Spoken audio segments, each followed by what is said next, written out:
ilé-ẹjọ́ kòtẹ́milọ́rùn yarí wọ́n ní dandan ni kí wọ́n yẹgi fún àáfàá tó pa àfẹ́sọ́nà rẹ̀ ńìlọrin. ilé-ẹjọ́ kòtẹ́milọ́rùn tó wà ní ìlọrin ti fi ìdí ìdájọ́ ikú tí wọ́n fún àáfàá tó ń pe ara rẹ̀ ní olùkọ́ ẹ̀sìn Islam Abdulrahman Bello múlẹ̀ lórí pípa olólùfẹ́ rẹ̀ Hafsat Yetunde Lawal, akẹ́kọ̀ọ́ ìpele tó gbẹ̀yìn níléèwé gíga Kwara State College of Education Ìlọrin. ẹ ó rántí pé wọ́n pa Hafsat ní ọjọ́ 10 oṣù kejì ọdún 2025 ní agbègbè Olúnládé nílọrin nínú ìṣẹ̀lẹ̀ tó fa ìbànújẹ́ àti ìbánikẹ́dùn káàkiri ìpínlẹ̀ Kwara àti orílẹ̀-èdè Nàìjíríà. wọ́n kó Bello àti àwọn ènìyàn mẹ́rin mìíràn lọ sí kóòtù lórí ẹ̀sùn ìgbìmọ̀pọ̀ láti hùwà ọ̀daràn ìpànìyàn, gígé ẹ̀yà ara ènìyàn àti níní àwọn ẹ̀yà ara ènìyàn àti ẹ̀jẹ̀ nílé rẹ̀. Bello nìkan sì tún dojúkọ ẹ̀sùn ìfipábánilòpọ̀, ṣùgbọ́n ilé-ẹjọ́ dá a sílẹ̀ lórí ẹ̀sùn náà. nínú ìdájọ́ kan náà ni tí àwọn adájọ́ mẹ́ta darí pẹ̀lú onídàájọ́ Gabriel Ọmọní Kọ́láwọlé gẹ́gẹ́ bí olórí ìgbìmọ̀. ilé-ẹjọ́ kòtẹ́milọ́rùn sọ pé kò sí ìdí kankan láti yí ìdájọ́ ilé-ẹjọ́ gíga padà nítorí àjọ agbẹjọ́rò ìjọba fi múlẹ̀ láìsí iyèméjì pé Bello ló pa olóògbé náà, ó sì ní àwọn ẹ̀yà ara ènìyàn lákàtà rẹ̀. nítorí náà ilé-ẹjọ́ ti fi ìdí ìdájọ́ ikú nípa yíyẹgi fún un múlẹ̀, ó sì tún fi ìdí ẹ̀wọ̀n ọdún 10 múlẹ̀ fún ẹ̀sùn níní àwọn ẹ̀yà ara ènìyàn lákàtà rẹ̀. ilé-ẹjọ́ sọ pé adájọ́ ilé-ẹjọ́ gíga ṣe àyẹ̀wò ẹ̀rí náà ní ọ̀nà tó yẹ, ó sì fi múlẹ̀ pé gbogbo ẹ̀sùn tíjọba gbé kalẹ̀ ni wọ́n fi ìdí rẹ̀ múlẹ̀.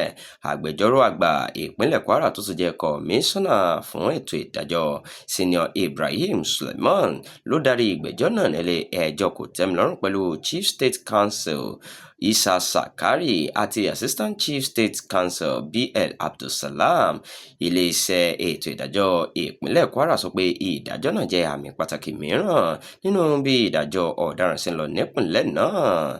gẹ́gẹ́ bí ọ̀rọ̀ náà ṣe wí, ìdájọ́ náà fi hàn pé ilé-iṣẹ́ ètò ìdájọ́ àti ẹ̀ka ìdájọ́ ní Kwara dúró lórí òdodo àti pé gbogbo ọ̀daràn ni a máa ń dá lórí òfin àti ẹ̀rí tí wọ́n bá gbé wá síwájú ilé-ẹjọ́. wọ́n tún sọ pé ìdájọ́ náà yóò mú ìgbàgbọ́ àwọn aráàlú nínú ètò ìdájọ́ àti òfin orílẹ̀-èdè le sí i. ìdájọ́ ilé-ẹjọ́ kòtẹ́milọ́rùn náà tẹ̀lé ìdájọ́ ilé-ẹjọ́ gíga ìpínlẹ̀ Kwara tí onídàájọ́ Hannah Ajayi dá ní oṣù keje ọdún 2025 nígbà tí ó dá Bello lẹ́bi ìpànìyàn àti pínpín ẹ̀yà ara Hafsat Lawal sí ọ̀nà oríṣiríṣi. onídàájọ́ Ajayi tó fi ìdí rẹ̀ múlẹ̀ pé fídíò àti ìwé ẹ̀sùn tí Bello fi fún DSS àti àwọn ọlọ́pàá ni wọ́n gbà ní ọ̀nà tó bófin mu, ó sì kó ẹ̀sùn Bello pé wọ́n fi èèyàn mú láti jẹ́wọ́ sílẹ̀. bí ilé-ẹjọ́ ṣe dá Bello sílẹ̀ lórí ẹ̀sùn ìfipábánilòpọ̀, ó jẹ̀bi ẹ̀sùn ìpànìyàn àti níní àwọn ẹ̀yà ara ènìyàn lákàtà rẹ̀.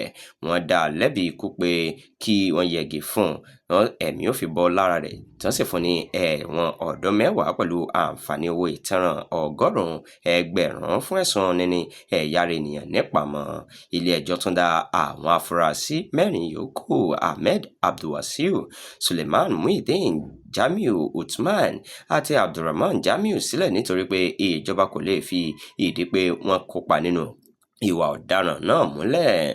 nígbà tó ń fèsì sí ìdájọ́ ilé-ẹjọ́ gíga, Emir Ìlọrin àti alága ìgbìmọ̀ àwọn ọba ìpínlẹ̀ Kwara Ibrahim Sulu Gambari sọ pé ìpànìyàn Hafsat jẹ́ ohun ìbànújẹ́, ó sì yin ẹ̀ka ìdájọ́ àti àwọn àjọ ẹ̀ṣọ́ aláàbò fún bí wọ́n ṣe rí i dájú pé òdodo fẹsẹ̀ múlẹ̀.